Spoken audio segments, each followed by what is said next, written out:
بسم اللہ الرحمن الرحیم۔ زینب ٹی وی کی طرف سے میں آپ لوگوں کے ساتھ ایسے مبارک کلمات شیئر کرنے جا رہی ہوں جنہیں رسول اللہ صلی اللہ علیہ وآلہ وسلم نے آسمانوں اور زمین کی کنجیاں قرار دیا۔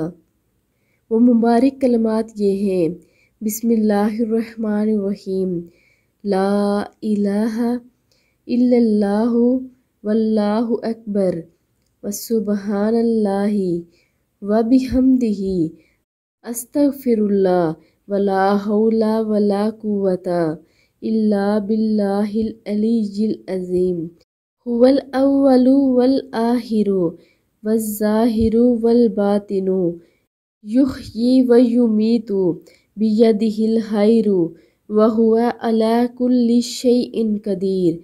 اس کی فضیلت یہ ہے کہ صالحین کے ارشاد کا خالصہ ہے۔ جو شخص صبح و شام 10 بار پڑھ لے اس کا دامن مرادوں سے بھر دوں گا اور قرب خاص کی منزل حاصل ہوگی۔ آپ لوگ بھی ان مبارک کلمات کو لازمی پڑھا کریں۔ اللہ رب العزت ہمیں عمل کرنے کی توفیق عطا فرمائے۔ آمین ثم آمین۔